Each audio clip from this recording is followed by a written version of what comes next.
阿姨，怎么了？我妈妈找你。找春苗，她又不会看病。我说，还是找贾月仙再看看。还找贾月仙呢？小妹的病全是他给耽误的。可春苗是妇女队长，他又不是医生，让他帮着拿个主意呀。哎，贾月仙，夏天干活去。我夏天那谁来看病啊？多管闲事。去。看病，骗钱。骗钱？嘿嘿，看病收礼，名正言顺。你怎么又忘了？春苗姐和大伙儿怎么教育你的？哼，卫生院都说我何条文，就是田春苗来也管不着，就要管。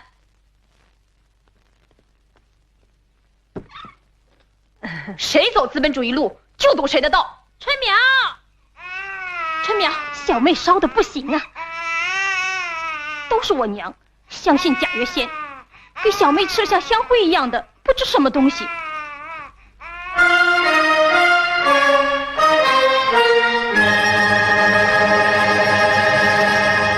骗人的巫医。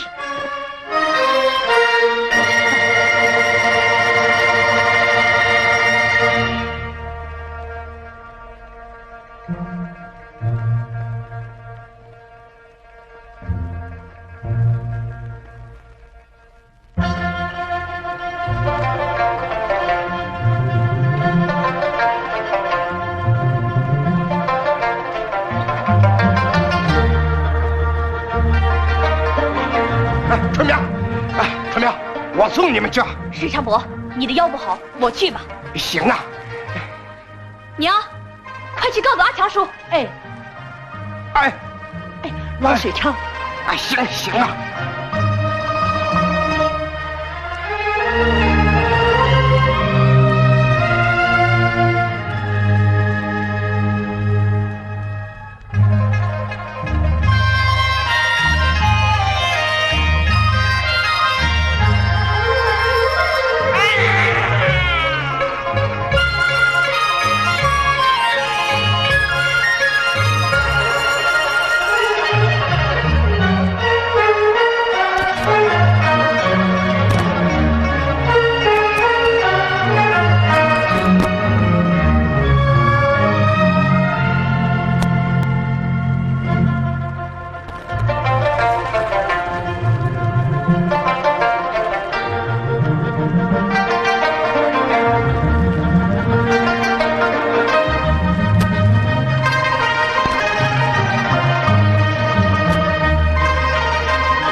钱医生，有急诊。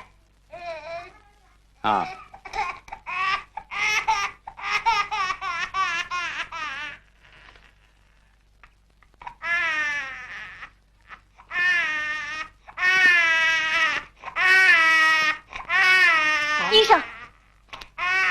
医生，你给看看吧。等一等。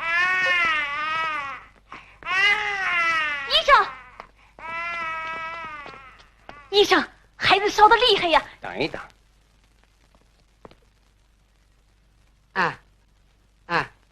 好，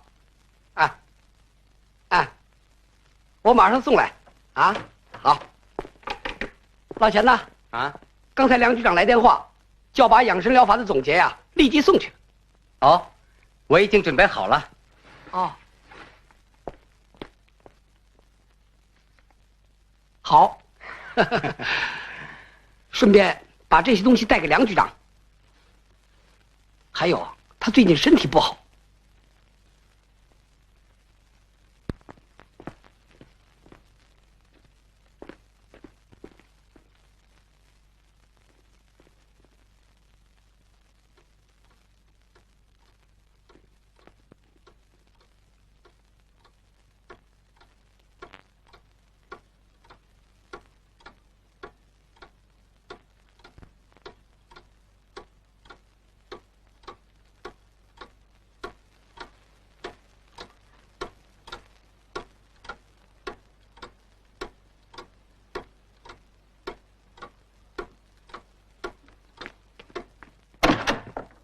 医生，快去看看孩子吧。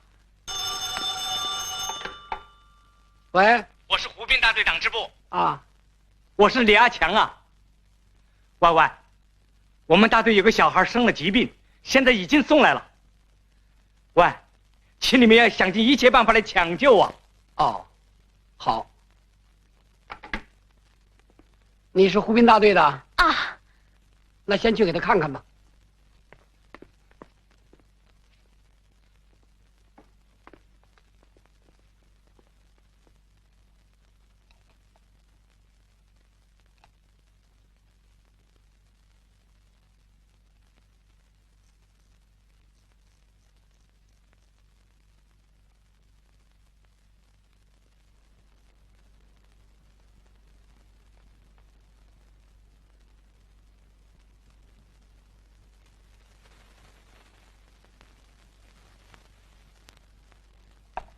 怎么不早送来呀？已经等了好长时间了。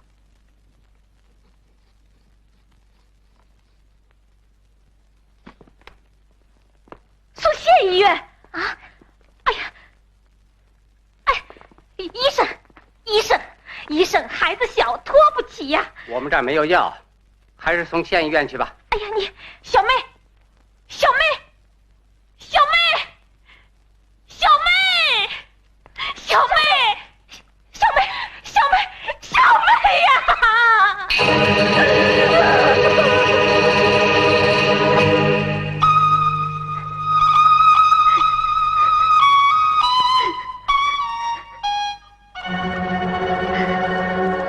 妈妈。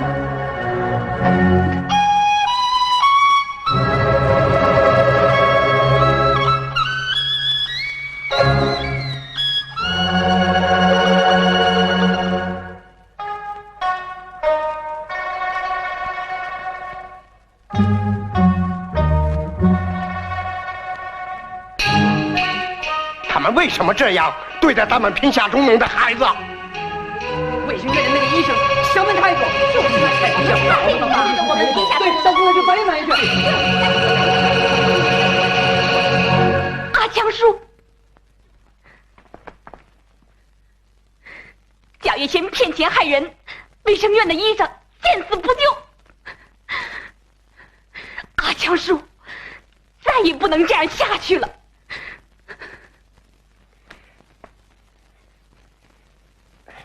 阿强，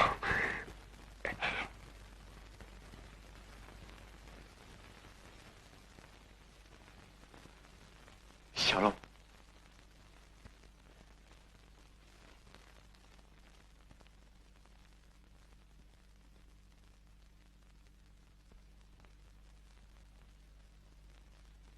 春苗，你知道吗？毛主席发号召了。把医疗卫生工作的重点放到农村去。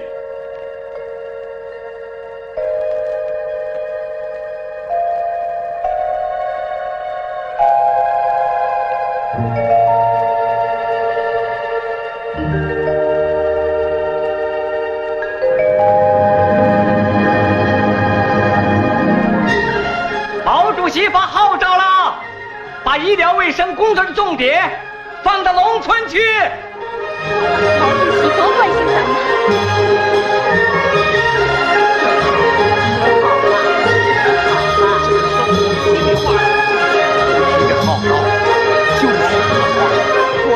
同志们，公社党委决定，让我们大队推选一个人到卫生院去学医。我们党支部研究了，让田春苗去。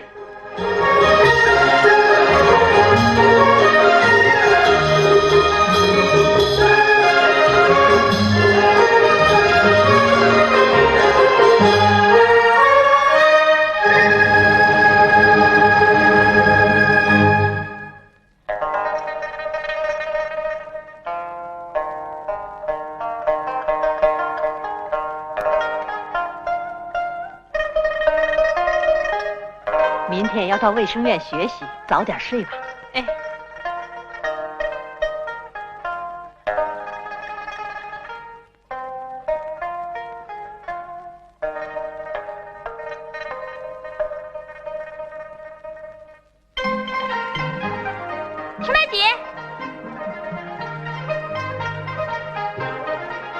连连，大妈。春苗姐，今天不是到卫生院学习吗？啊，人呢？你没碰上？没有。昨儿晚上他赶着缝了根腰带，给你爹送去了。哦。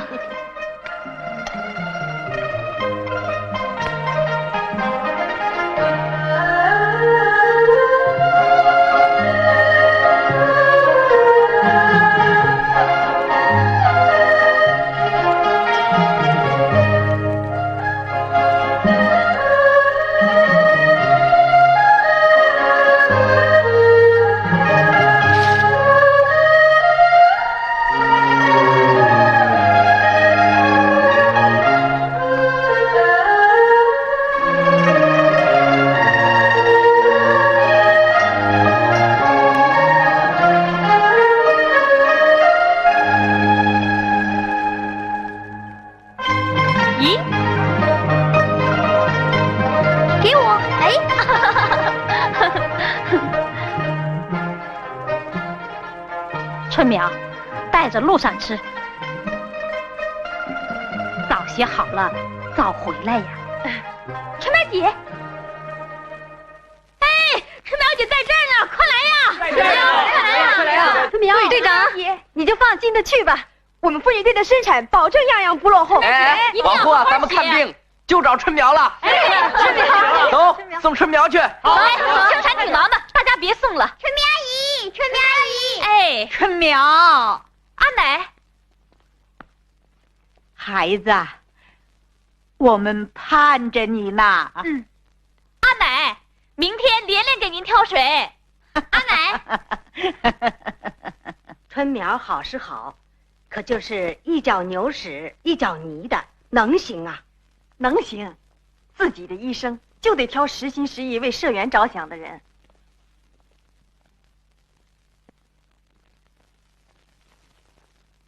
告诉你吧，卫生院点着名的要我去学，大队硬把田春苗塞上了。大跃进时候不搞过了，后来呢，卫生院能收这号人呐？切，说的是木匠要巧，郎中要老。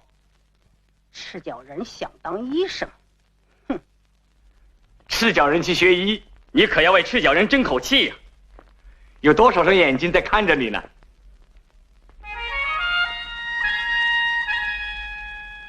要挑这副千家担，他肩上还得磨掉几层皮呀。春苗，你看，这一片新竹，当初笋尖朝一冒的时候，梆硬的土上还压着一堆乱石头。别看它那个时候又细又嫩，可硬是把土给顶破了，把大石头给掀翻了，长得挺挺拔拔的。春苗，在你的面前，道路是不平坦的，有毛主席给我们撑腰，你就大胆的干吧。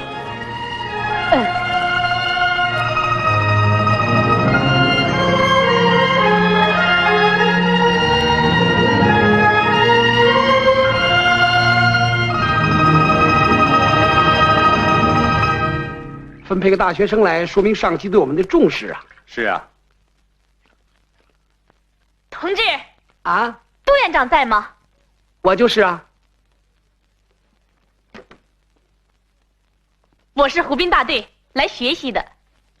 啊，好，你一个人来的？啊，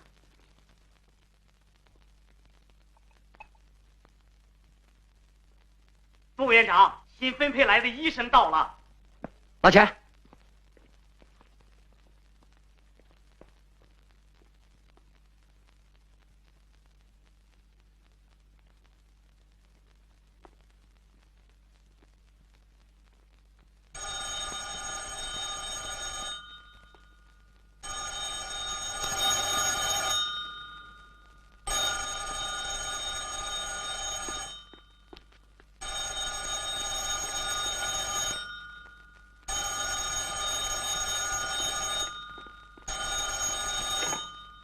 喂，卫生院吗？啊，我是西湾大队呀。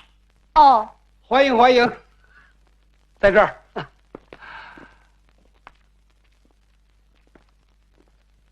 欢迎你分配到我们这儿来工作呀！希望你们多帮助。哪里，坐吧，坐。哎，啊？喂，病人很危急。哦。哎呦，喝水，谢谢。这是钱继仁医生，我们院的医疗组长。哦，钱医生，欢迎你来呀！坐吧。哎，请你们快派医生来抢救。哎，你先等一下啊！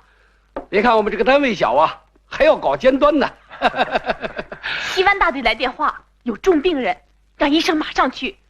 叫他们送来嘛。啊，对，省里对我们也很支持。你来了，正好加强力量。哪里？喂，医生，病人很危险。医生没空啊。医生忙就不出诊，这是院里的制度嘛。钱医生。喂，请派医生来呀！派医生来呀！哎呀，20多里水路，哪儿那么方便呢？哎，我来邀船。啊，你，那谁去看病呢？啊？那我去行吗？那好，喂，医生马上就来。哎，那怎么行？人家刚来嘛。是啊，人生地不熟的。我带路。走。你看着，好了，让他们去吧。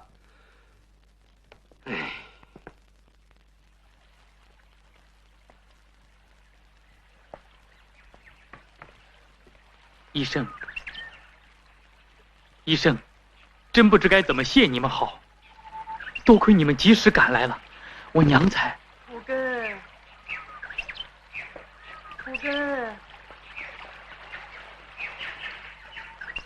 像这样的急性肺炎，要是再晚来一步，那就危险了。哦。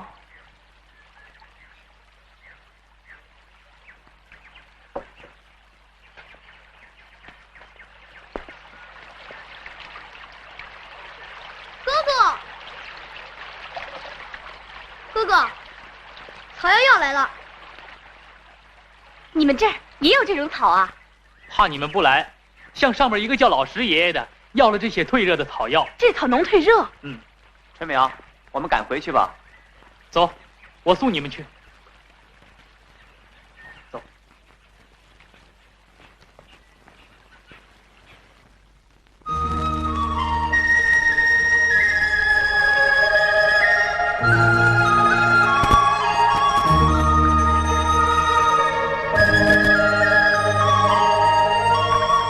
你们这儿就是看病太不方便了，比起解放前，已经好得多了。我来。听我娘说，那个时候我们这儿的人呐，连医生都没见过。是啊，我们湖滨也是一样。解放前，水灾年年闹，瘟疫1年2、3遭。有一回，村里发了病，一下死的人都来不及埋呀。可有谁见过医生的面？又有谁吃过一片药？那年月，医生是要大轿台，药是要金银换的呀。我们贫下中农，盼望自己的医生，盼了多少年，忘了多少代了。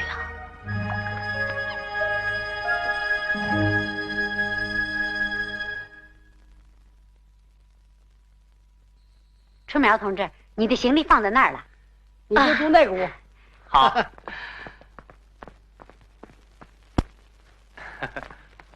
杜院长。啊，好，你的工作我已经跟钱医生说过了，由他来安排。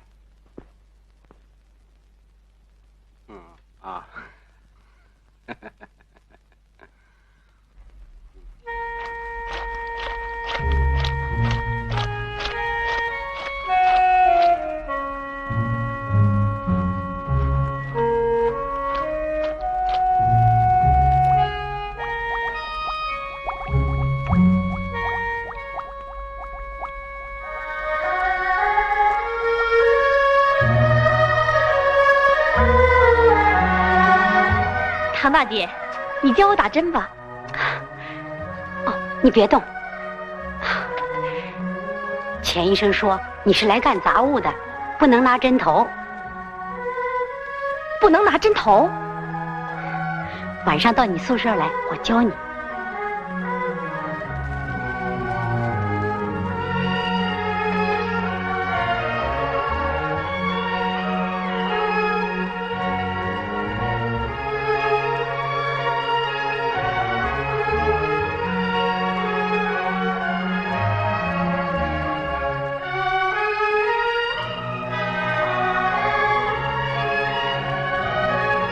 田春苗，去把养生疗法实验室打扫一下。扫过了。啊。病房的床单该换了。早晨刚换好。那水开了，去冲一冲。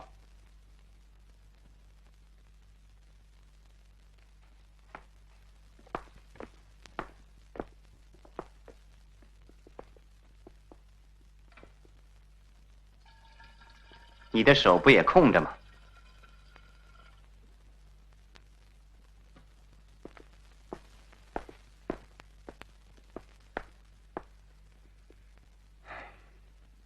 你这样学医可真难呐。再难也要学。贫下中农盼着呢。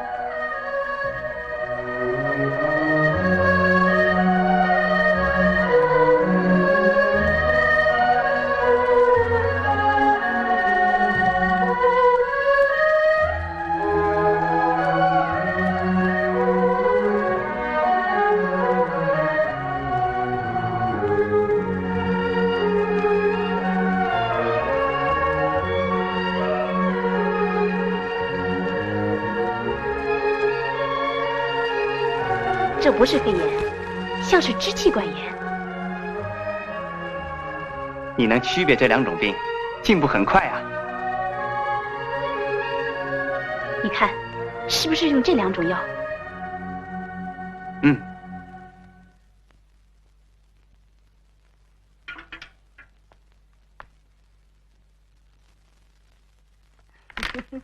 多亏了卫生院里有你呀，大兄弟。钱医生。这卫生院的药，你怎么能随便？这碍你什么事啊？怪不得贫下中农来看病，你们说没有药呢。咦？贾玉仙行医，是杜院长批准的。他倒管得宽啊！我的二表嫂啊，这些洋药你得学着点，要不让田春苗得了势，我们脚底下这块地盘就要让人家占去了。你呀，就得下田劳动去。我就不信，田春苗这个泥腿子还真能闹得成气候。别小看这些泥腿子，土改的时候，我爹不就是？哎呀，你是个穿白大褂的杨医生，打他。啊，好好去吧啊！真没见识。钱医生给我们村巫医贾玉仙药，你知道吗？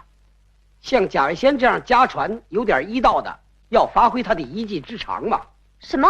他的一技之长？他行医是符合县里条文的。符合县里条文？是啊，你刚来，有些事情不了解啊。听说你工作很不错，劳动也积极，这很好嘛啊。不过，钱医生是医疗组长，你对他要多尊重啊。嗯。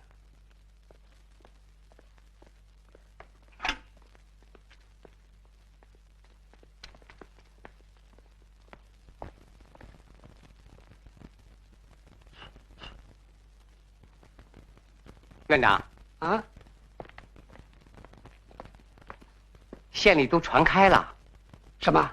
说梁局长他们指明调你到县中心院去工作，啊？呵，你就不要外传了。我们这个红旗单位，你也有一份功劳嘛。这是院长领导有方嘛。哦，老钱呐，啊，田春苗对你有些意见呐。哦，他是贫下中农，又是公社党委派来学习的，要注意关系。啊？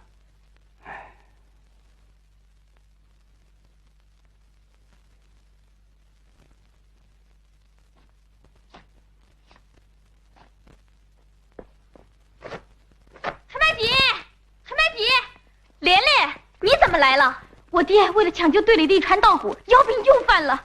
哎，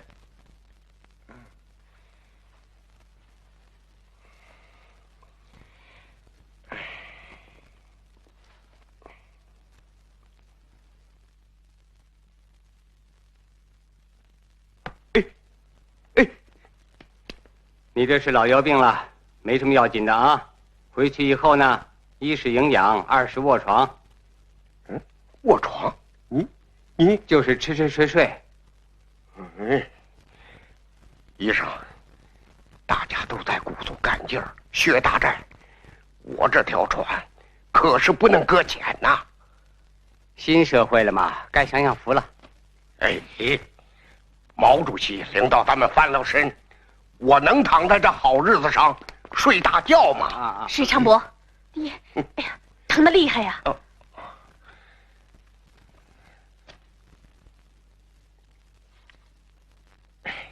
水长伯是老腰病了，你就这么治啊？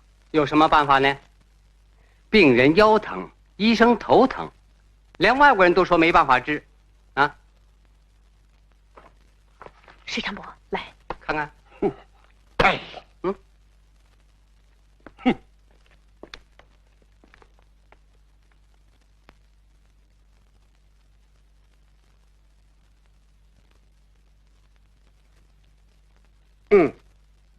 哎，好，哎，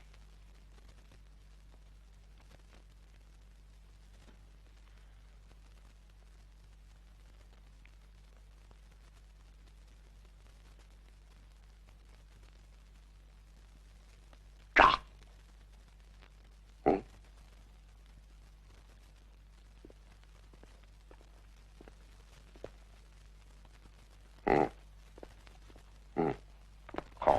好。为了把养生疗法的试验点推上去，我想法提前把它搞来了。杜院长真有办法。杜院长啊，我们卫生院还有没有院规呀？我这医疗组长干脆换人吧。怎么了？田春苗居然看起门诊来了。哦，谁同意的？那位方医生。好，我去一下，我就来啊。方医生，方医生，我一会儿就来。好啊，春苗，大伙儿都盼着你早成才呀！啊，石长伯，这儿不是我们学医的地方。方医生，你怎么能让田春苗扎针呢？哎，杜院长，我们应该让春苗多学点啊。哎呀，那出了事故怎么办呢？你真是太轻率了，人命关天的事，怎么好乱来？杜院长，春苗是来学医的，我们不能总让人家干杂物嘛。方医生，粗瓷碗雕不出细花来。你看看田春苗那双手，也能拿针头。春苗，你告诉他，我们送你来就是让你这双手来拿针头。院长，你这好了，钱医生也是负责嘛。医学是科学，拿针头和拿锄头毕竟是两回事。你也说这话？难道有谁天生就会拿针头的？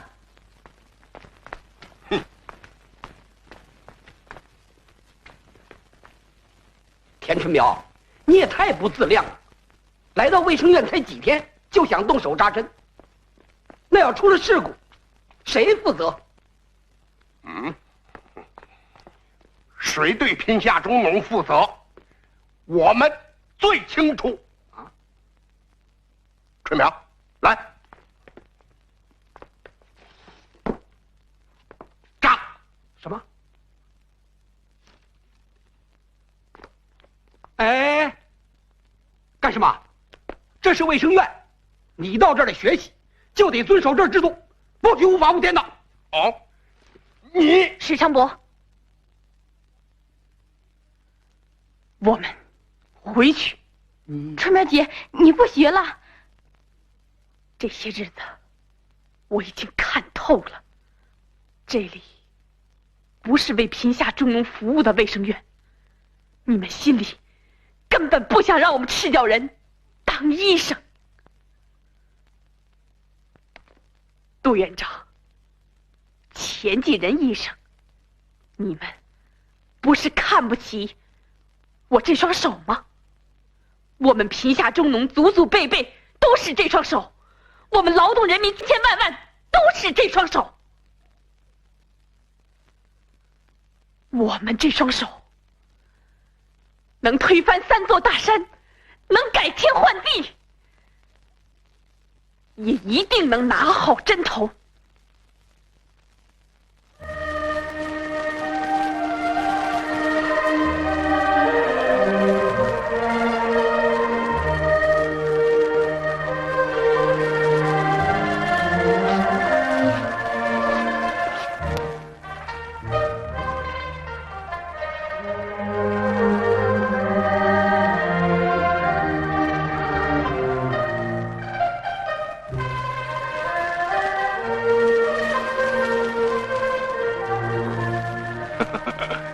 小龙，不要动啊！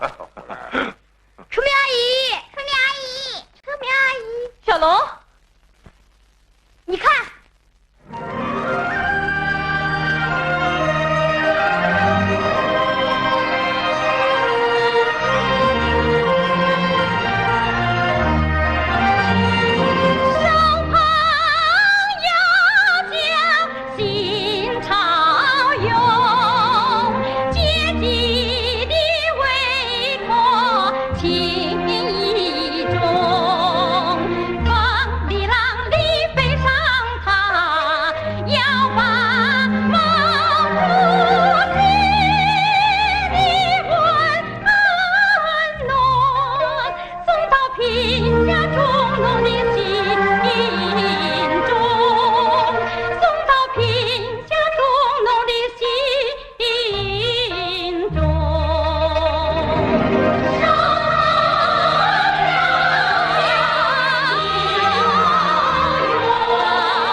怎么又做起火罐来了？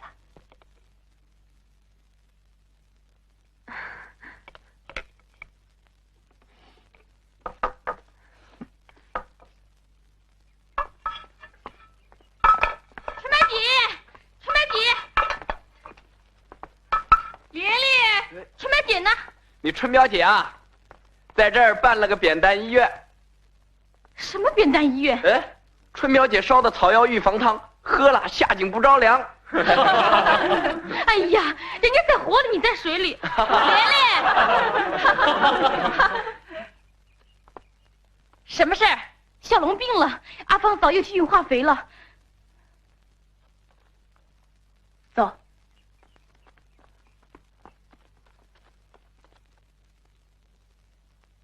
贾月仙，这回你可得看准了，可别再。包在我身上。阿婆，小龙是中了邪了。等会儿我再给他烧几张纸，冲冲邪啊。现在是4清以后了，你可别往外声张啊！什么药这么贵？要5块钱？一招鲜吃遍天，别人还拿不动这个钱呢。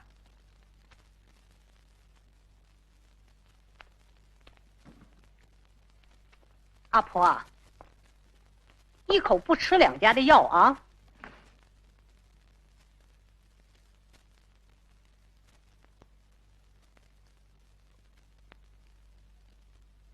春苗，你能行？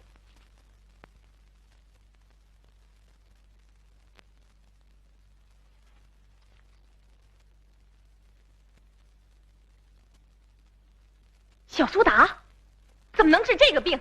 你又来骗钱害人呢？你懂个什么呀？还小苏打呢？还啊，有本事你给治！哼，跑到这儿逞能来了。打开药箱看看，红药水啊，紫药水，还有什么？切！把他给轰跑了。小龙的病让谁给治啊？我阿婆，别着急啊。阿婆，小龙受寒了吧？到外婆家去，淋了场雨，受了点寒。贾月仙说是中了邪了。什么中邪？小龙是肺炎。肺炎？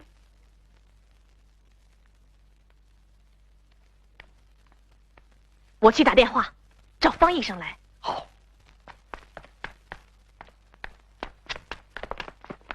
哎呦！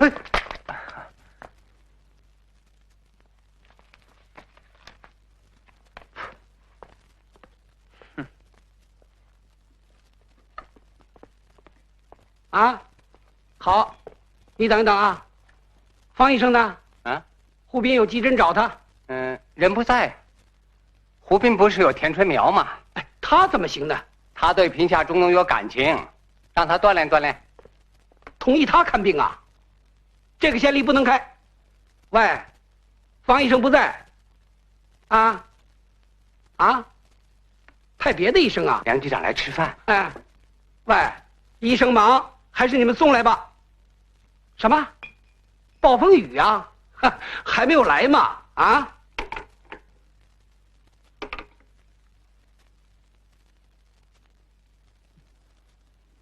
这几种药，赶快找个人到卫生院去配。哦，我去一趟。石长伯，你腰不好，我去。好。哎，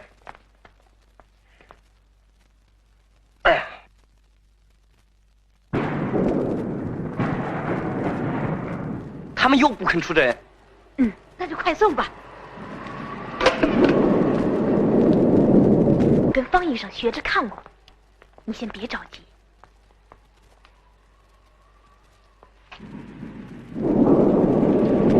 小龙，哎，小龙抽筋了，小龙抽筋了。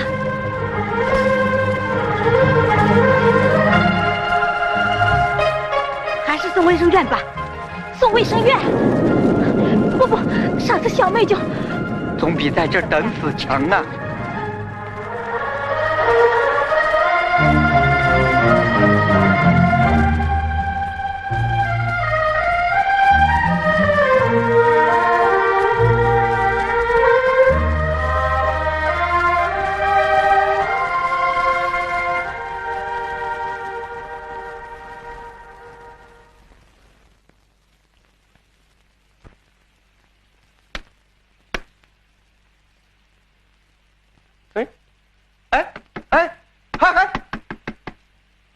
再吵也没有用，这药不能配。田春苗没处方权。啊，这是杜院长关照的。哎呀，你们霸住了药箱，卡我们贫下中农的脖子，这是哪家条文规定的？大军，电话打通了。水长伯没找到。那个杜院长说不能配药。还说你没有处方权。处方权？没有处方权？怎么了？卫生院不给药。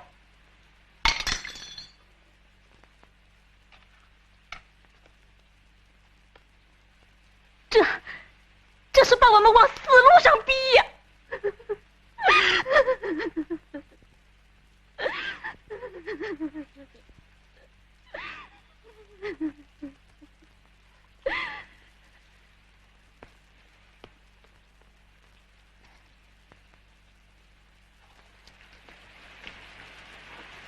哎，财生兄弟，来。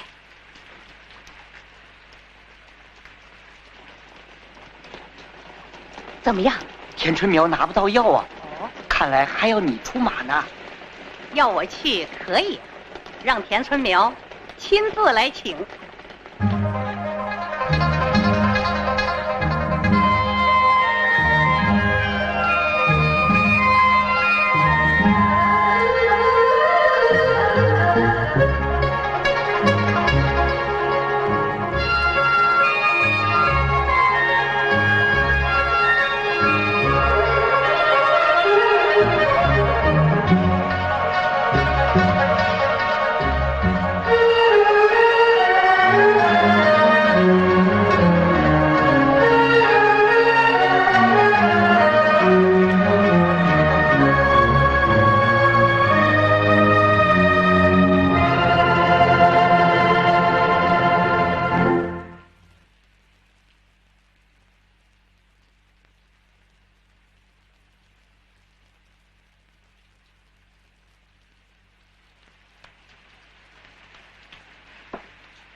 阿婆，你去哪儿？我去找贾月仙。阿婆，你不能去呀！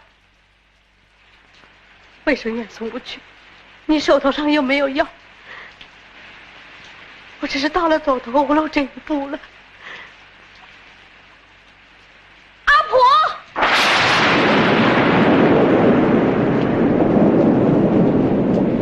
春苗，我就剩下小龙这一个了。阿婆，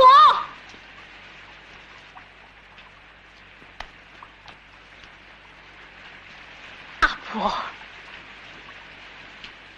小龙是你的孙子，也是我们贫下中农的亲骨肉。过去我们缺医少药，眼睁睁地看着小妹糟蹋在贾月仙、钱继仁他们手里。他们今天是在逼着小龙走小妹的路啊！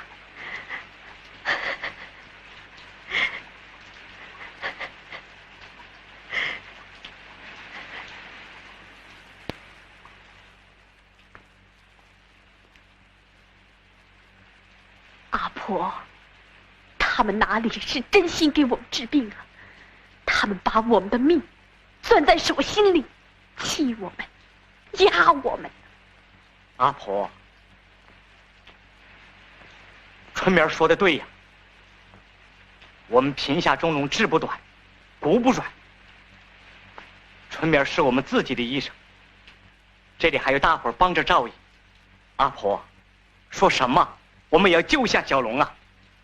春苗，我信得过你。春苗，你大胆治吧。哎，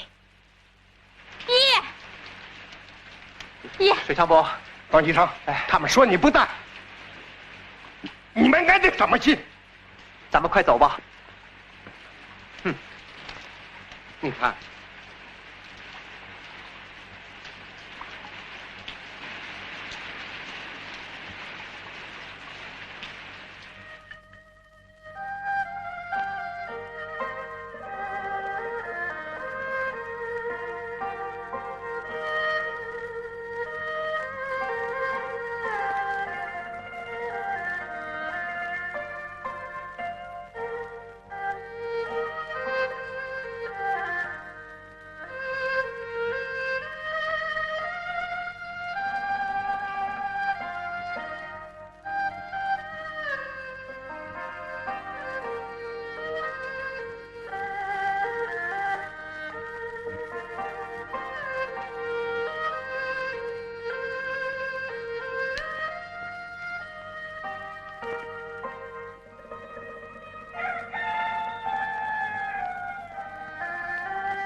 来了来了。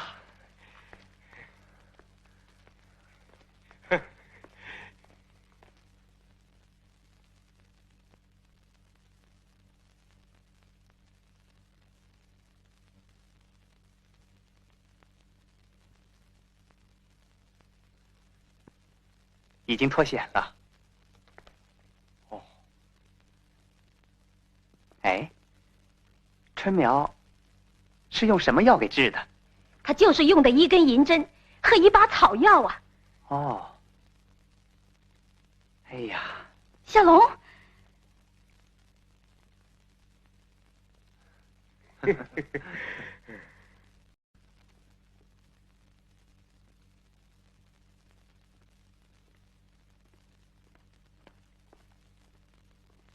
给。哎，阿婆，小龙太热了啊。嗯。医生呢？嗯，医生啊。哦，是找咱们自己的土医生啊！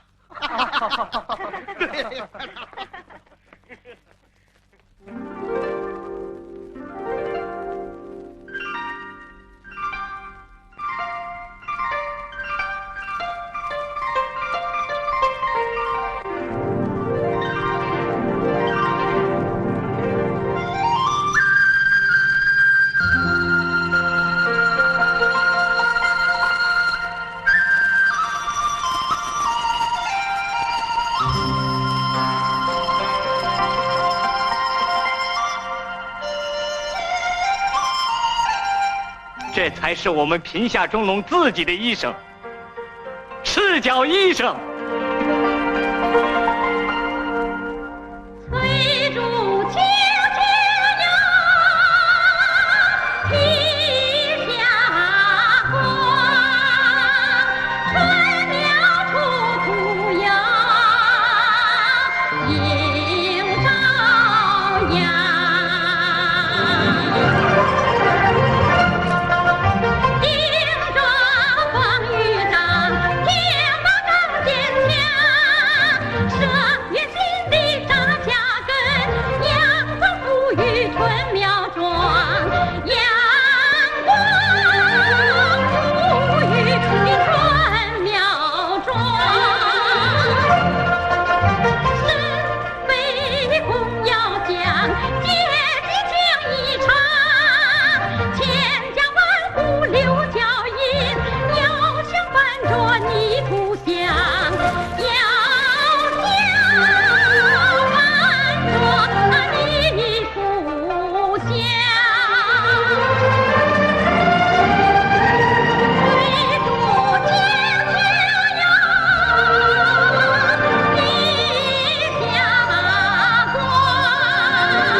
今天就到这儿，下次我们讲几种传染病的预防。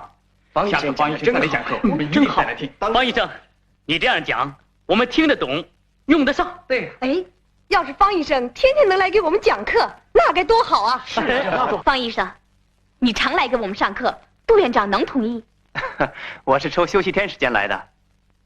我们大地卫生室明天要成立了。哦，你能来吗？我一定来参加。我们来成课。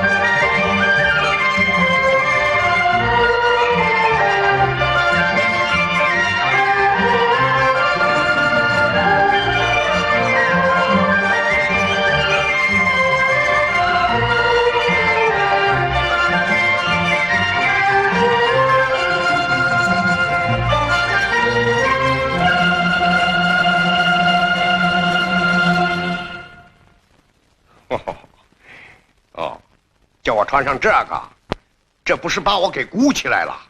我又不是个水桶。爹，方医生大老远的给你借来，你就先穿上试试嘛。哦，穿上这个，对腰还是能起保护作用的。小芳，你的心意我懂，可是我穿上这玩意儿，要是不让许昌伯干活，那可比他腰疼还难受呢。方医生，刚才土根来了，他说西山有个老石爷爷有个治腰病的土方子，不让他去要了。土方子？嗯，你看，咱们能不能摸索一条中西医结合的路来治许昌伯的病呢？我说呀，你们就放心大胆的治吧。成了败了，要摸出个道道来，让我对腰腿疼病也贡献贡献。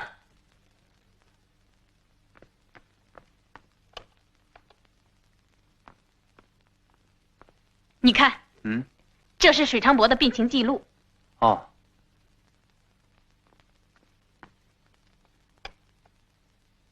刮风、下雨，白天、晚上，干重活、干轻活，哎呀，记得这么详细。哼，那些老爷医生们见了腰腿疼病，他们就头疼。可是咱们春苗见了，心疼啊！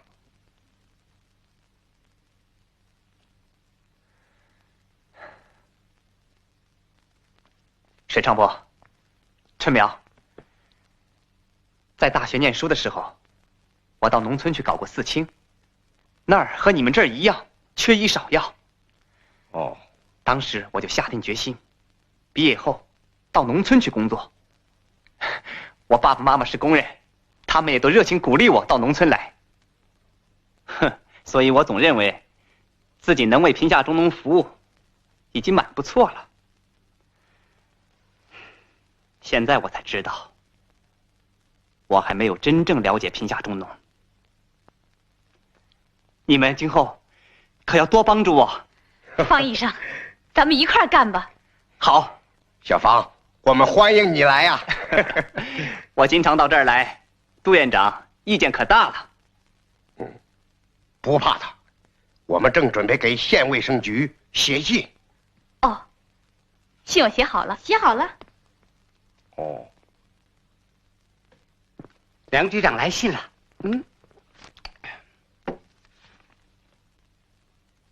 是调令吧？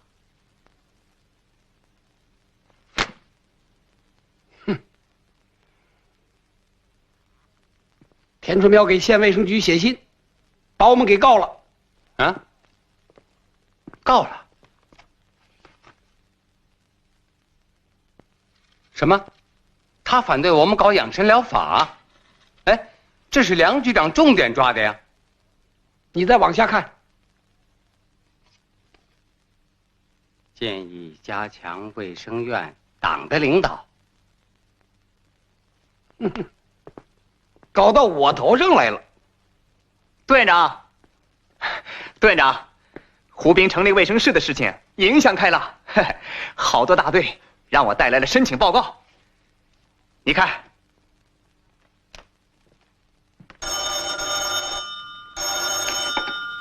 喂，卫生院，啊？什么？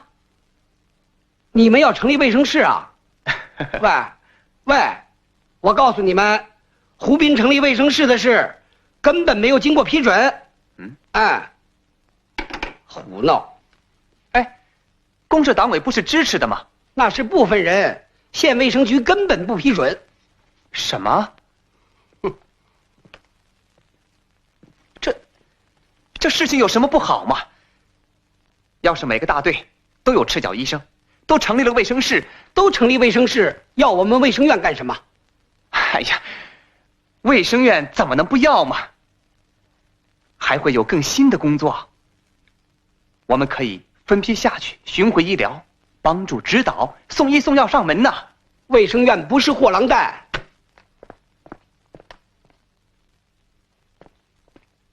方医生，你和田春苗不一样，你是用金子堆出来的医科大学毕业生，和他们那些人搞什么草草棒棒，哪有什么出息呢？你应该向钱医生学习，搞些尖端项目吗？杜院长，我坦率地说，他这个养生疗法根本不切合农村实际。卫生院应该关心农村的常见病。我想让水昌伯住到卫生院来啊，和赤脚医生一起摸索出一个中西医结合治疗的办法。好了好了，方医生，我希望你能听听我的话，也考虑考虑自己的前途。这些个东西不符合上面的精神，我会处理的。春梅姐，春梅姐，杜院长来了，在卫生室等你呢。哦。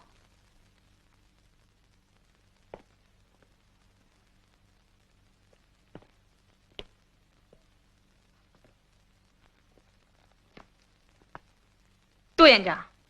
哦，你回来了。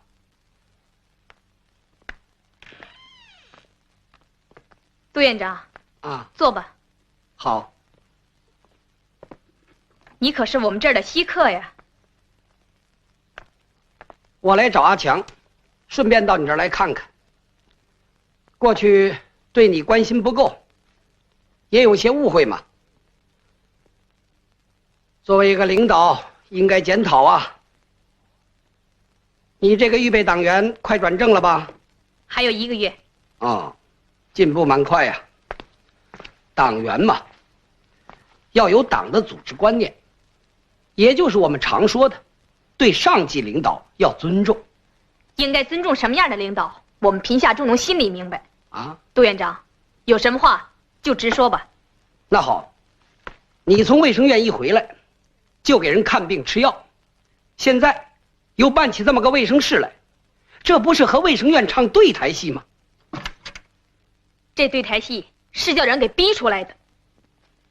听贾先说，春苗这么干不合上头那条文。哦，怎么回事？不知道啊，听啊。田春苗同志，你就用这些草草棒棒治病啊？是的，你们不但不给治，还要捆住别人的手脚。哎，这是对你，也是对大家负责嘛。你要知道，医生手里捏着人命啊！哎，你瞧瞧，自古以来，哪有像你这样搞法的呢？田是人种出来的，路是人开出来的。我们这个搞法，贫下中农喜欢。不让春苗看病，这到底为什么？走。哎，别！哎，怎么了？卫生院来人了。在里头说呢。杜院长来了。医学是门特殊的科学，你真的有志于医学事业，可以包在我的身上，将来做个像样的医生吗？我吃脚吃惯了，你那个像样的医生，我田春苗不配。给我，不给我来，不要嘛！去。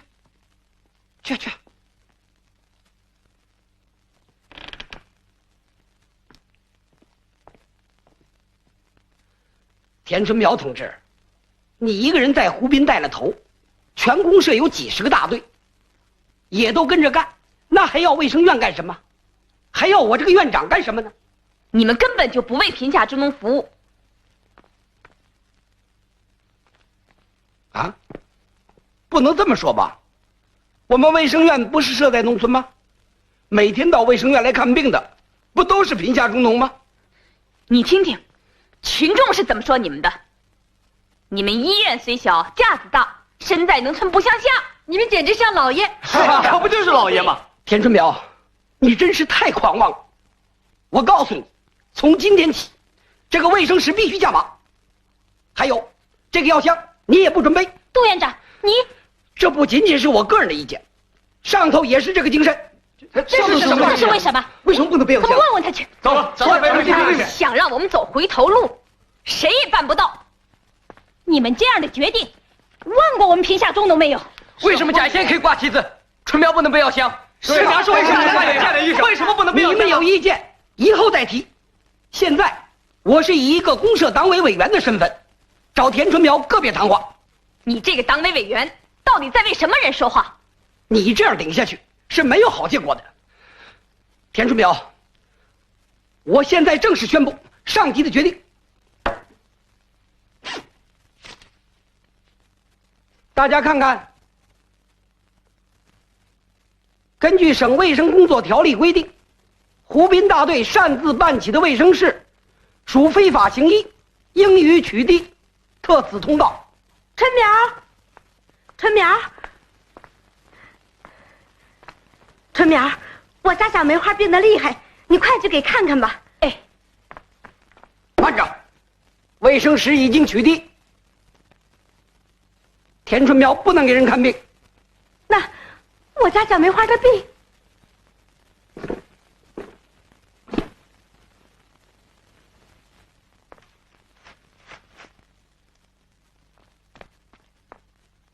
你可以搬出上面条文来压我们，可你压不垮我为贫下中农服务的心。田春苗，如果你再擅自行医，还要不要做党员？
眼珠子别光盯在钱上，舍出点药去。我们现在是顺风顺水，缺的就是人心呐。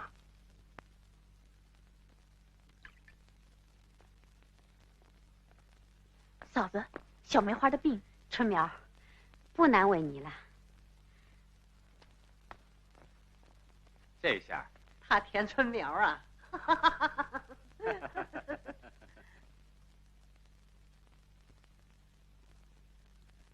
春苗阿姨，小龙，春苗阿姨，你的药箱给人家拿走了。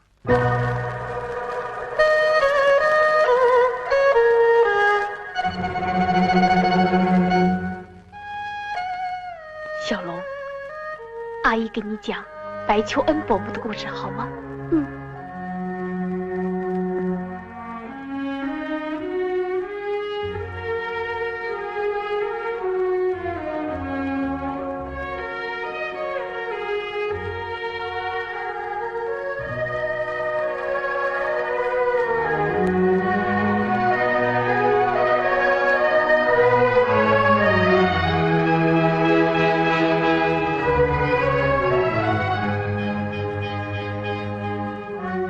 院长说，春苗要是再给我们贫下中农看病，连党员都要丢了。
春苗，春苗，方医生，杜文杰，他把全公社赤脚医生的药箱都给收了。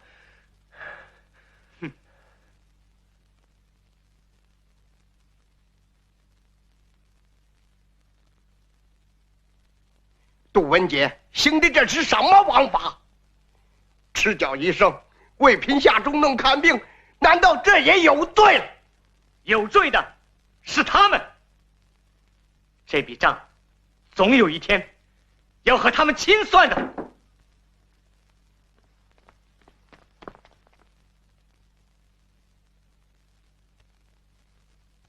春苗，毛主席一定会支持我们的。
喂，谁呀？啊，梁局长。啊，哎，我们这儿情况也不妙啊。就是那个田春苗，煽动我们院的方明一批人造反。哎呀，大字报、大标语贴的是铺天盖地呀，又是揭发，又是批判，真是闹得鸡犬不宁。啊？什么？现在各地都有这种情况。哎，梁局长，老是这样下去怎么办呢？啊？啊？嗯。好。啊，好。梁局长有什么指示？叫加强对运动的引导，要尽快扭转目前的被动局面。你看他们那股劲头，要扭转这局面难呐。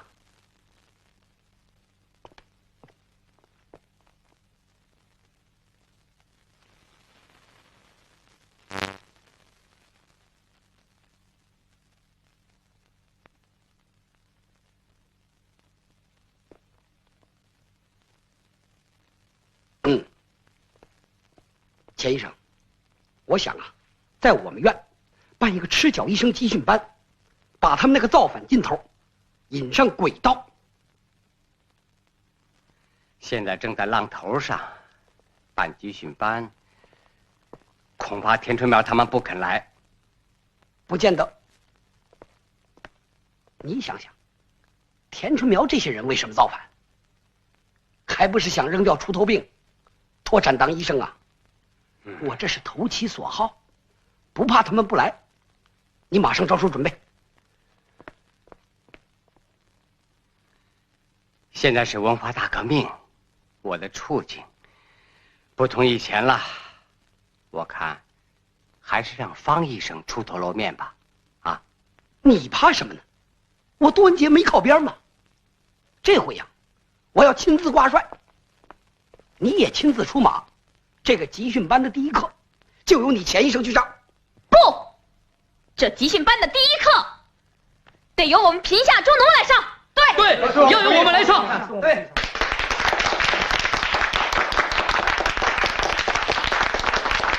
同志们，咱咱们先向杜院长、钱医生提几个问题，大家说好不好？好。先向他提几个问题。这个回答就是为什么？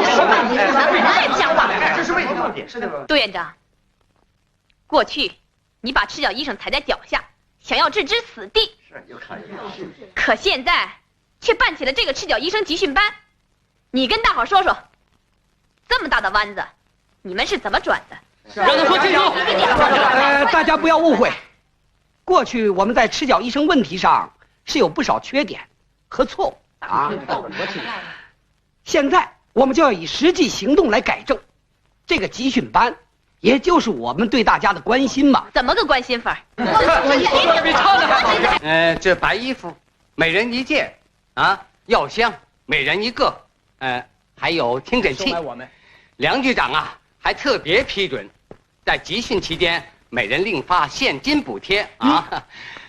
集训班结束以后，成绩优秀的可以留下来当脱产医生。还有，愿意深造的，我们还可以保送上大学。哎，对，这就是杜院长对大家的一片心意呀！他倒关心起我们来了。这是什么意思啊？这得好好考虑。说的多好听啊！我看你们这是别有用心。别有用心？田春苗，你说这话有什么根据？卫生院的文化大革命烈火刚刚点起来，你们不老老实实接受群众的批判，却用这些东西来收买人心，这不是别有用心是什么？这是别有用心。我们把药箱还给他，不让他给药箱，对，还给他，你们不要不识好歹。这集训班是根据县里梁局长的指示办的，我劝大家不要受某些人的挑动，还是好好的坐下来钻业务学本领。田春苗，你不愿意学，就请自便吧。你这什么话？什么话呢？你们为什么让我们走？又让我们走？既然把我们请来了，就不走了。对，不走了。你们要干什么？可以告诉你，这个集训班得由我们自己来办。我们还要批判修正主义路线，把你们这个老爷卫生院彻底翻个个儿。我告诉你们，我们院是县卫生系统的一面红旗，你们造反也不能把它反成黑旗。是红旗，是黑旗，我老水厂这腰腿病就是最好的见证呐！你们是哪家的卫生院？同志，过去水昌伯被杜文杰他们推出卫生院大门，今天我们建议把水昌伯请进卫生院来治疗。我们坚决支持方医生的建议。我们赞成。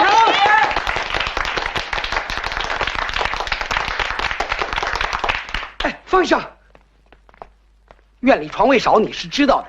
病人收进来住在哪儿呢？哦，养生疗法实验室，不就很合适吗？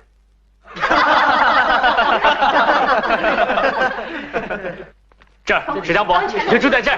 哎，养生疗法发病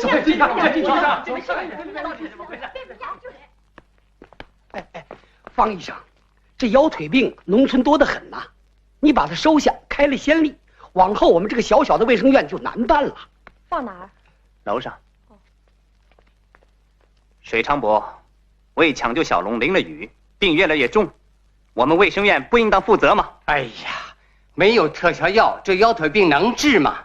就是有了药，你们也不愿意给治。山上老石爷爷这张对腰腿病有效的土方子，就是叫你们给卡了，是文化大革命才让他见了天日。现在我们就是要用中西结合的方法来治水昌伯的腰腿病。哎，别挡道，走。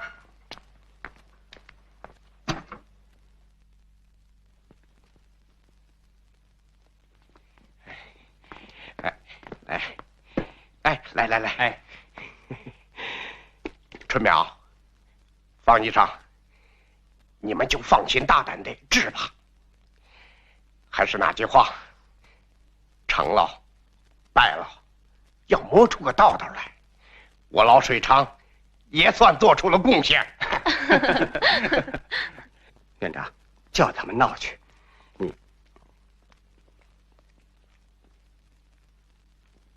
我看，在老水昌的腰腿病上，他们是闹不成什么气候的。哼，嘿，你还没摸透他们的来意呀？看病只不过是幌子，他们的背后有政治目的。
院长，田春苗那儿出事了，啊，那个老头吃了田春苗配的有毒的草药，病情恶化了。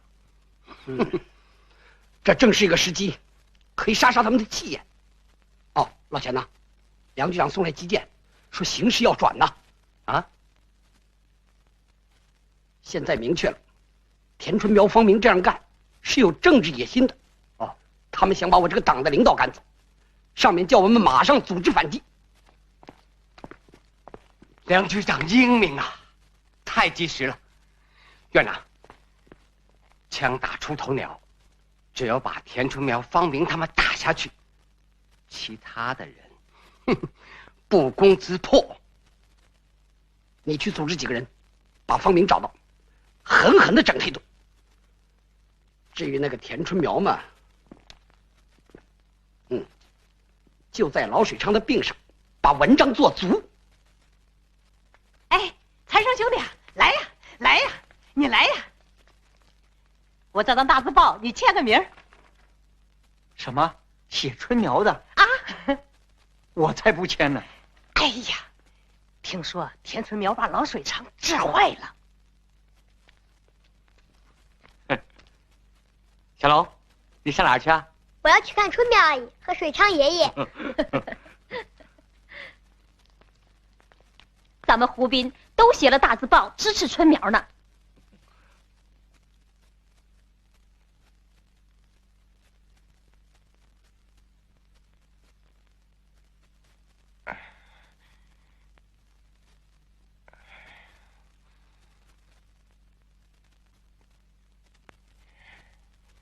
疼得厉害吧？没有什么，我能够扛得住。水昌伯，你先睡吧，这病我们再研究一下。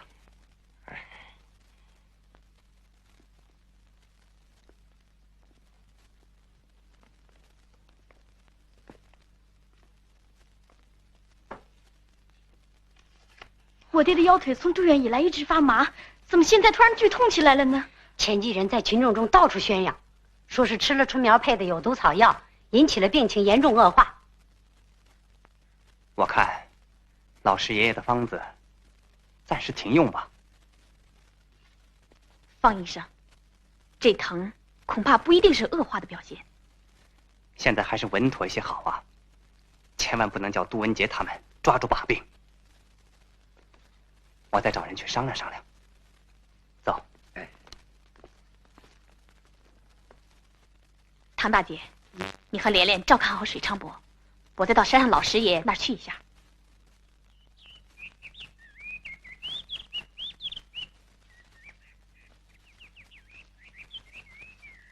老师爷爷，哎，孩子，这药方没错。老师爷爷，我和方医生在您的方子里又加了几味药，想让水昌伯的腰腿神经恢复功能。现在他感觉两腿又热又疼啊，您看是不是治疗有效了？孩子，你们干的比我好啊！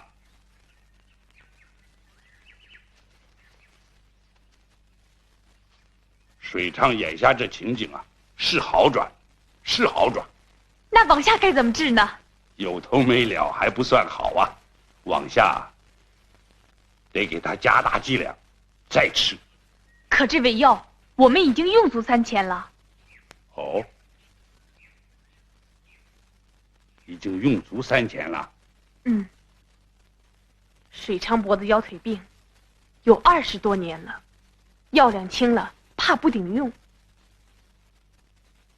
这味药毒性大，过了3000，我从来没敢用过。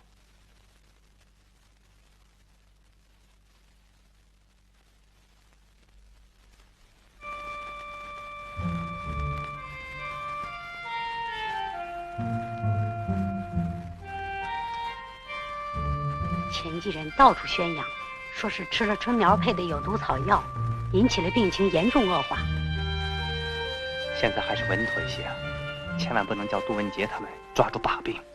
是好转，是好转了，往下得给他加大剂量。这味药毒性大，过了3000，我可从来没敢用过。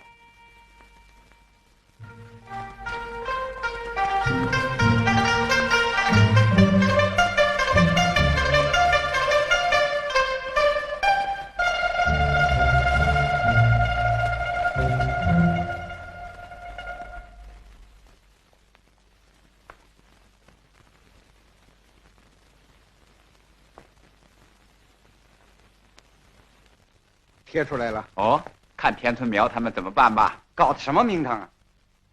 对抗领导，违反制度，造成严重事故，现决定方明停止检查，取缔非法的腰腿病治疗小组的一切活动。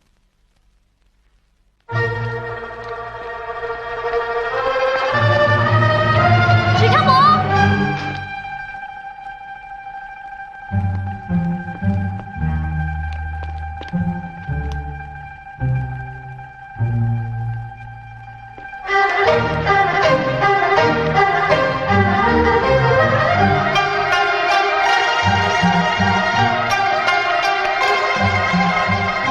春苗不回来，你们别想叫我走。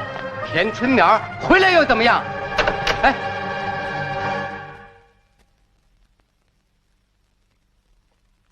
春苗姐，田春苗，你回来了正好，我看你们还是收拾一下回家吧。你别神气的过头了，现在是什么时候？得想想你自己的问题了。我是奉杜院长指示来调查事故的。杜院长，谁镇压群众运动，破坏文化大革命，绝没有好下场。哼，岂有此理！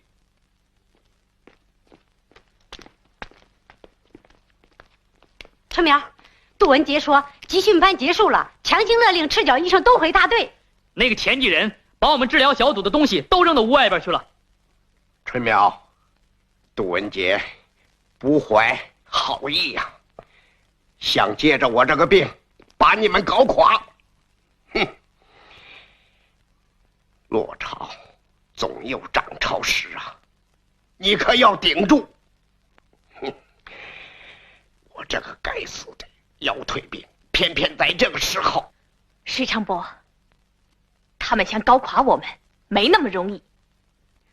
老师爷爷讲，你的病是在好转呐。哦，好转了，真没想到好转了，好转了。哎，方医生呢？杜文杰叫去谈话去了。田春苗还说什么我们没有好下场？没有好下场，我看他是不见棺材不落泪。哼，老钱，你做好准备，马上把那个老水昌送到县医院去抢救。抢救？哎，院长，你的意思是？只要救护车铃一响，我叫全县的人都知道，田春苗、方明他们为了达到个人的政治野心，不惜在一个老贫农身上搞试验。院长，刚才我看见那个老头疼得厉害，恐怕等不到我们送走，就可能要死。死了更能说明问题，叫大家评评理吗？他们这样造反算什么行为？死了更能说明问题。不过这样一来，扩大事态好是好，可我担心，到时候他们会反咬一口，说我们见死不救。那你的意思呢？人尽管往县原送，可我们卫生院也要做做表面文章，进行抢救。这样，不管那个老头死在哪儿，我们里外都说得响，不怕田春苗他们抓辫子。好，你看着办吧。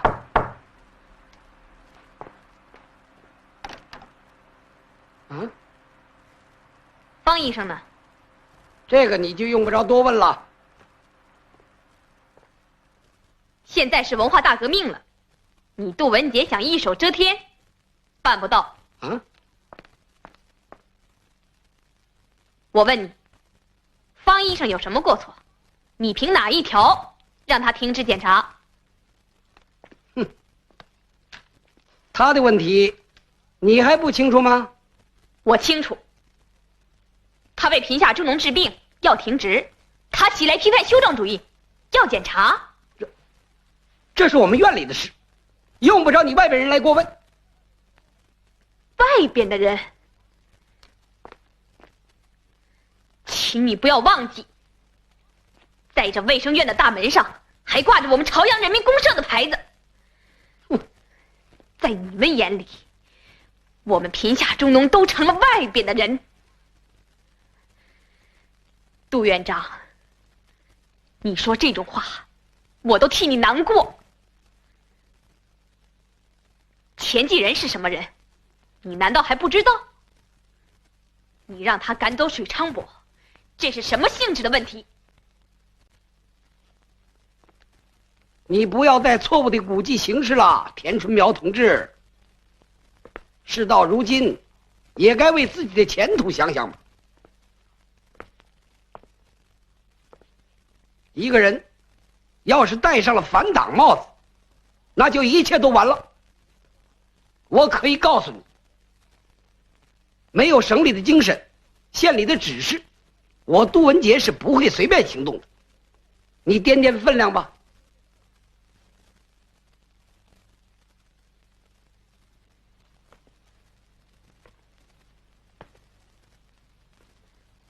杜院长，你也该想个问题，你们这样做能代表党吗？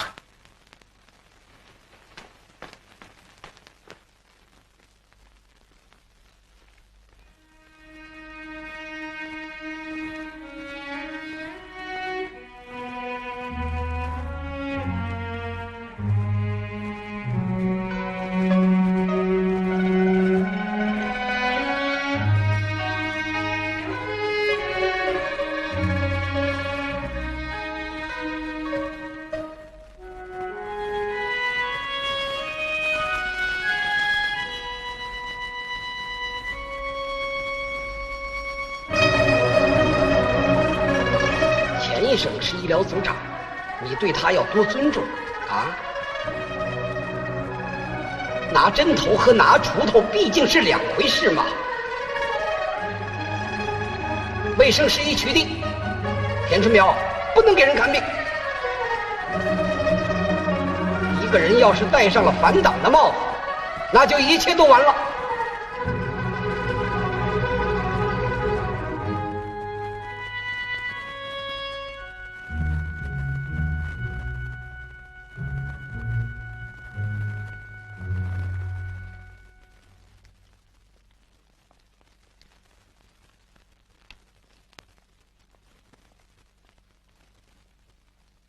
春苗，娘，你怎么来了？大伙儿叫阿强和我来看看你们。有人把大字报贴到家门口，说你把水长伯治坏了。那是杜文杰、钱继仁他们造的谣。阿强叔呢？他到公社玩一下，待会儿就来。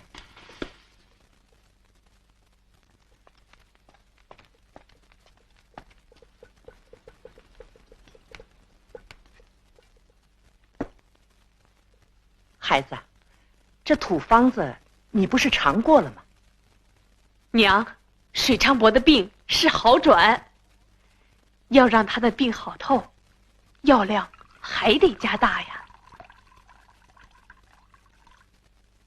过了量可有生命危险啊！所以我要亲口尝尝。尝多少？5000。这么多？水长伯的年纪大了，他身体能耐受多大的药量，我没有数。我想自己多尝点儿。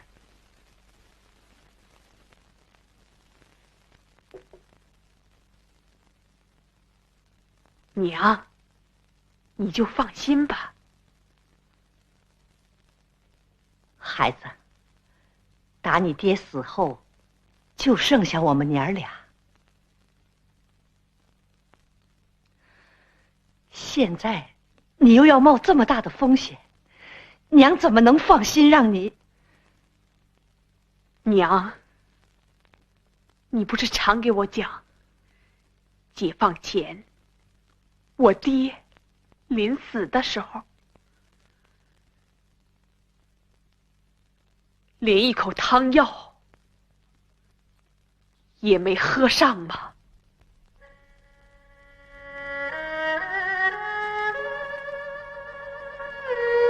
为了给我爹治病，乡亲们好不容易凑了半口袋粮食，你带着我走进了地主开的药铺。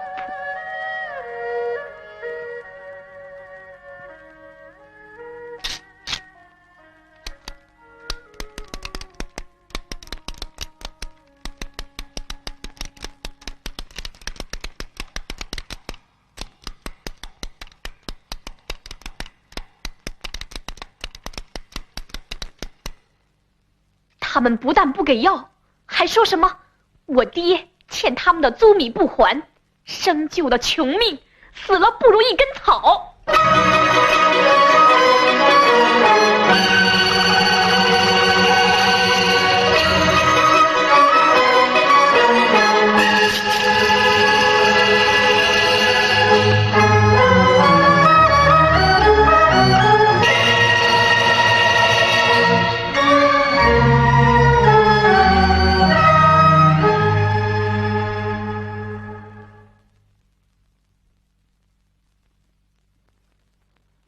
娘抱你回到破草房，你爹他已经……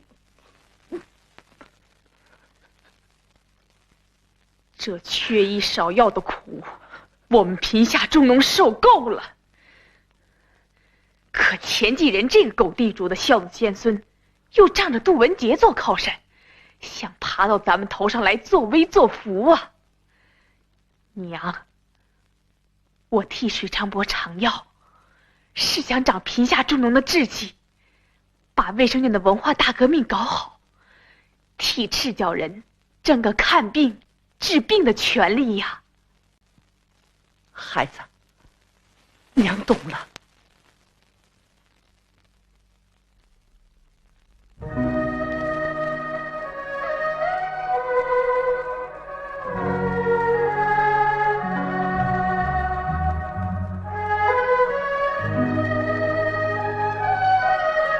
春苗，娘，你去看看水长伯吧。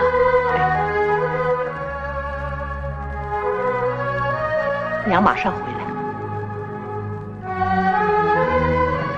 孩子，等娘回来再喝啊。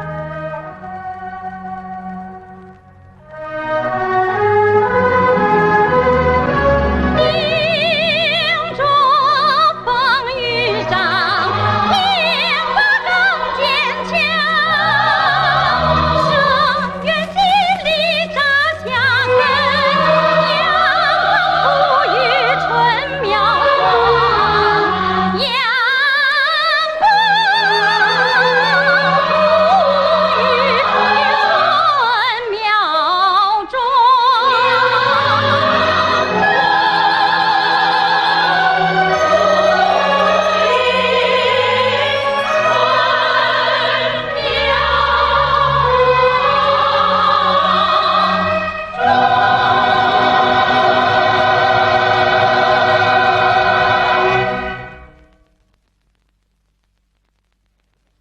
苗，唐大姐叫你，说有人要给水昌伯打针。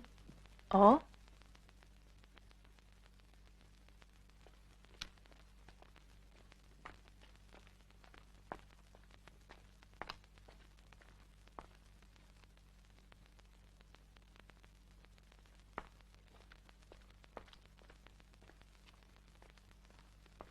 谁让你来抢救的？是钱医生让我来给病人打针抢救的。钱医生，你把针交给唐大姐，由我们处理吧。哎，这个老水昌的病情严重，杜院长指示叫我负责来抢救。抢救？怎么？你见了病人腰疼，头不疼了？那是过去了嘛。现在我们可是一片好心呐。你的一片好心要白费了。告诉你吧，水昌伯的病是好转啊。那好嘛，既然是好转，我们走吧。钱医生，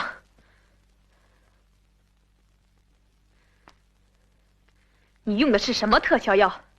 能让我见识见识吗？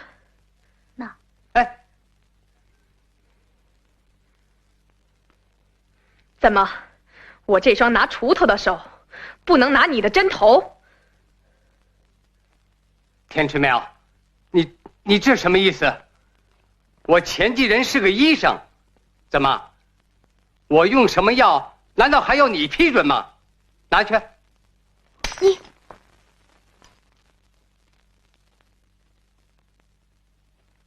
你拿去，拿去啊！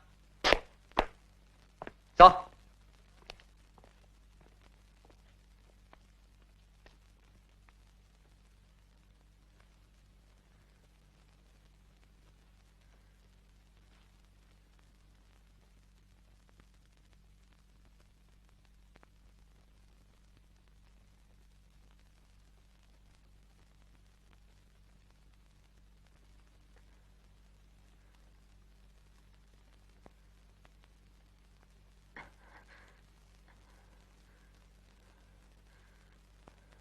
唐大姐，前继人今天很反常，这里可能有鬼啊！快送去化验一下。那你别管我，快去。好。哎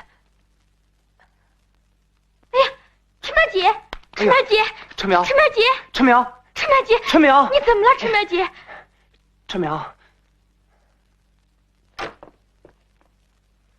院长，他们拒绝我抢救啊。为什么？他们说是好转。啊？好转啊！院长，得赶快把病人弄走，不能再叫他们治下去了。万一那个老头从床上爬起来，我们可就彻底被动了。哎，你快去催一下县医院，叫救护车马上开来。我到老头那儿去看一下。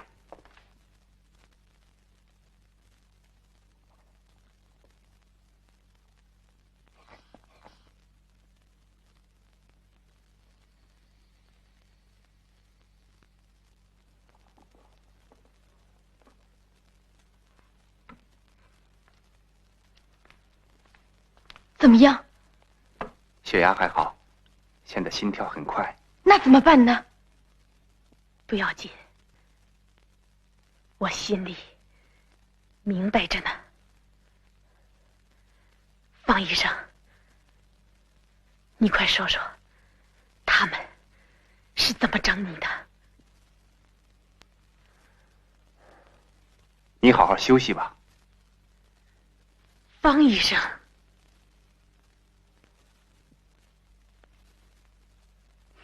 杜文杰找我训了很久，说我们有政治野心，说我们这样干是反党行为。县里梁局长也正把我们当典型在抓。我去把那些老爷叫来，让他们看看，春苗姐为了治我爹的病，把命都豁出去了，天下哪有这样的反党行为？哎，连连，连连，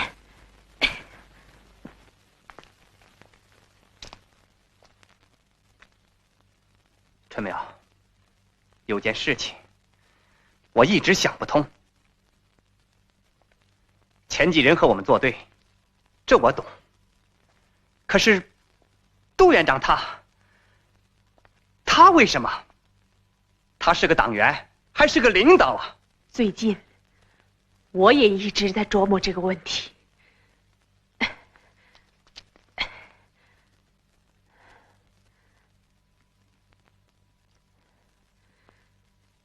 当初小妹死的时候，我总觉得是钱继仁这样的医生不好。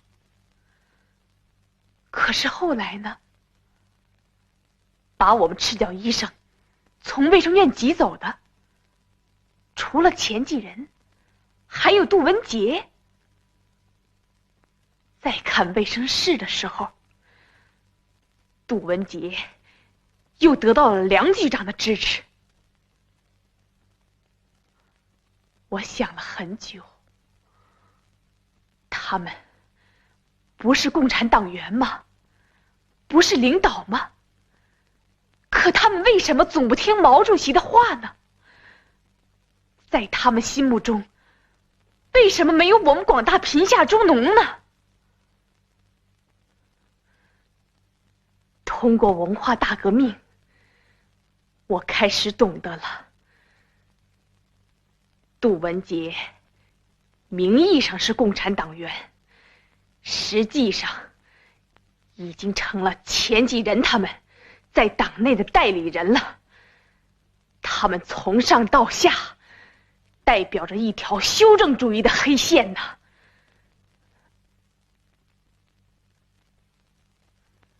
我气不过的是，文化大革命了，他们居然还能这样对待我们。因为他们手中有权呐。手中有权？对。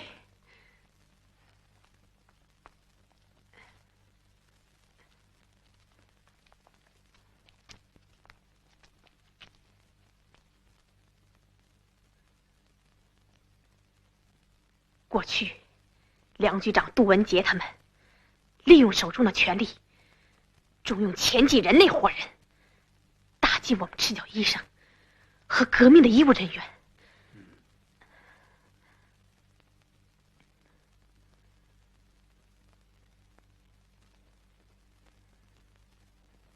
现在，他们又利用手中的权力，压制群众运动，保那条修正主义路线。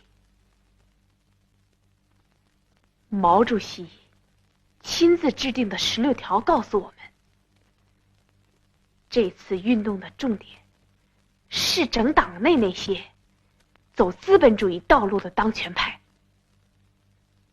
我看杜文杰就是这样一个走资派，现在不把他们手里的权夺回来，无产阶级专政就不能巩固，卫生战线的文化大革命就难搞彻底，针头也永远拿不到我们贫下中农的手里呀。春苗，你说的对。可是，要夺杜文杰手中的权，得要准备他跟我们拼命啊。是啊，这是一场你死我活的斗争，他们还可能在水昌伯的病上搞新的阴谋。不过，他们越这样做，越能充分地暴露他们自己。穿了头的疖子，好得快呀！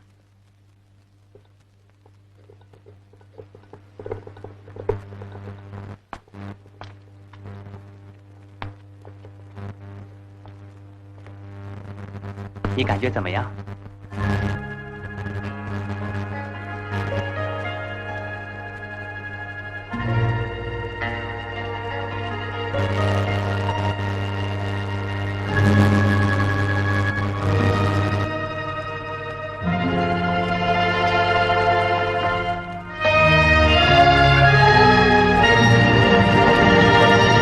药性退了，哎呀，这药加大剂量可以用啊！太好了，春苗姐，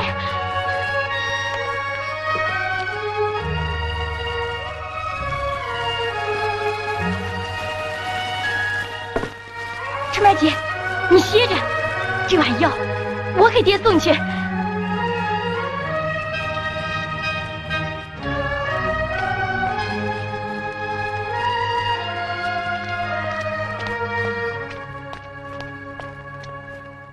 放手！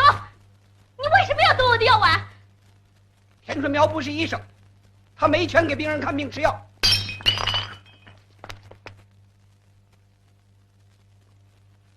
你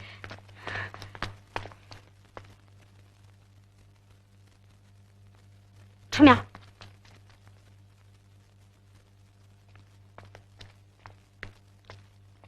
化验结果出来了。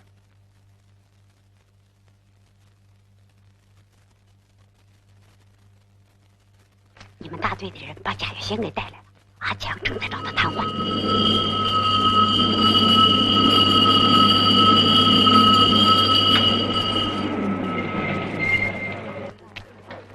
院长来了，好，马上把病人送走啊！这怎么回事？来了，病人呢，在楼上，走。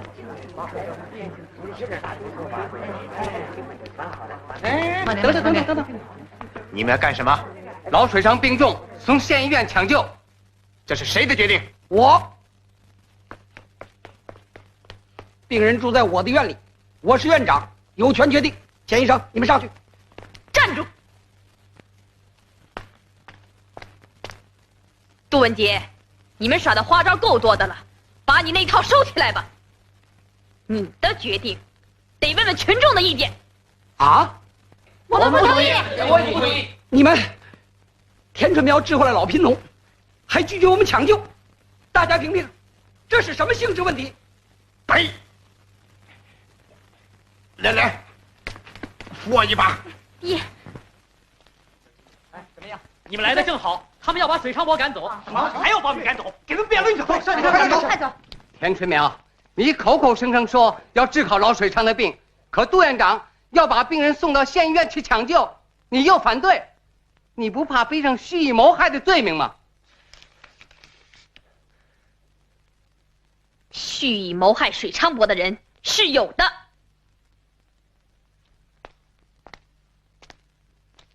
尽管他自作聪明，但逃脱不了人民的惩罚。你这什么意思？怎么，你心虚了？我抗议！你这是钱继仁，你还是放老实些，当着大家的面把你的罪行交代出来。你交代！你放老实点！你血口喷人，院长，他田春苗，你诬赖钱医生，你有什么证据？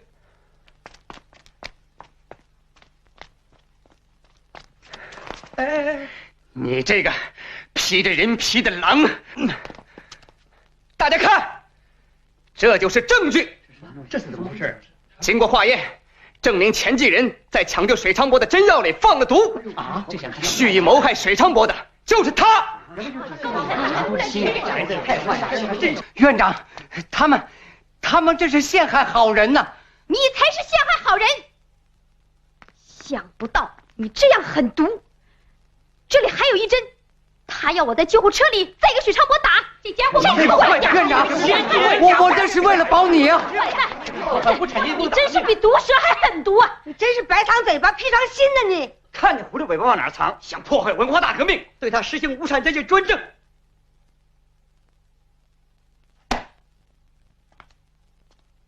杜文杰，你交代为什么钱继仁要保你？钱继仁保你，就是为了保他自己。只有保住你这个代理人，才有钱继仁他们的天下。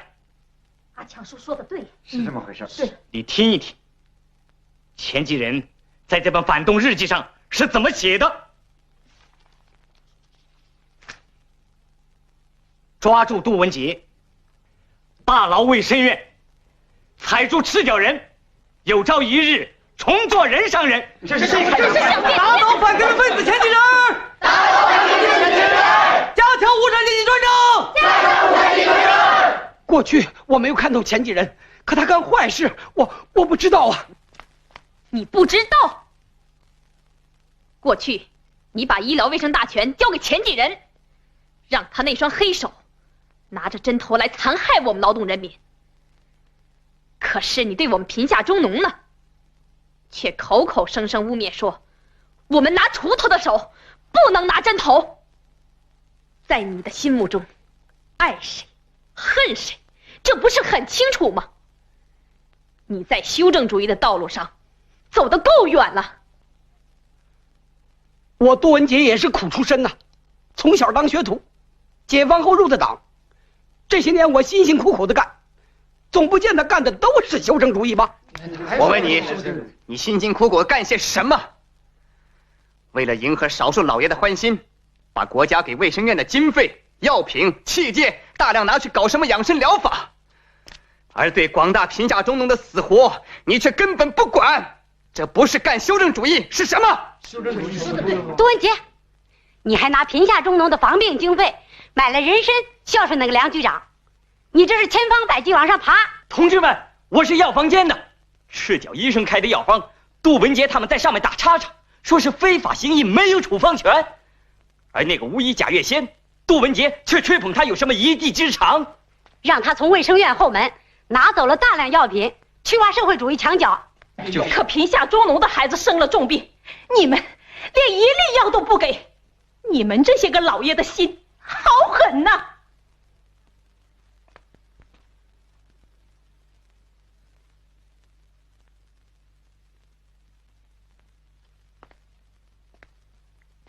你左一声右一声的说，谁反对你杜文杰就是反党行为，可你的骨子里一点共产党人的气味都没有啊！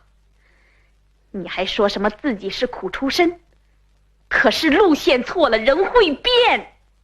你身为人民公社卫生院的院长，却根本忘记了劳动人民。你对贫下中农自己的赤脚医生又卡又压，贫下中农办起了卫生室，你又疯又杂，甚至连到了嘴边的药，你也把它打翻在地上，不让喝呀！同志们，这是什么？这是资产阶级赚了我们的账啊！春苗说的对，杜文杰，你睁大眼睛看看我。哼，你不让贫下中农支起腰来，你办不到。这是让我贫下中农在十二变苦啊！我们坚决不答应。请你列下正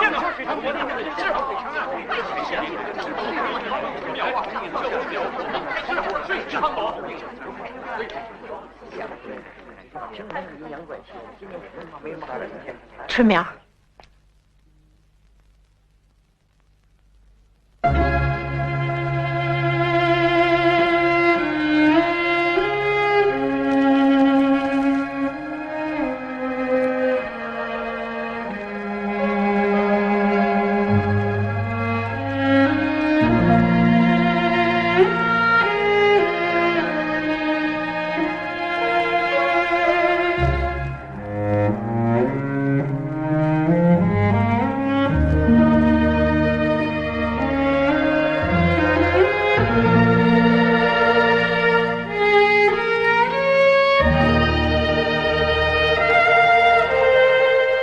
水长伯，是毛主席的革命路线，把这碗药夺回来了。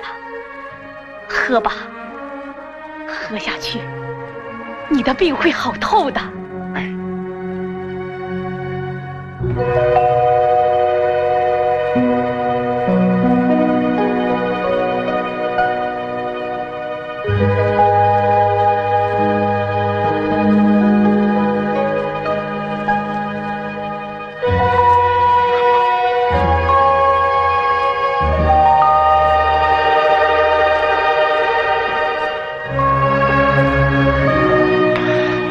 毛主席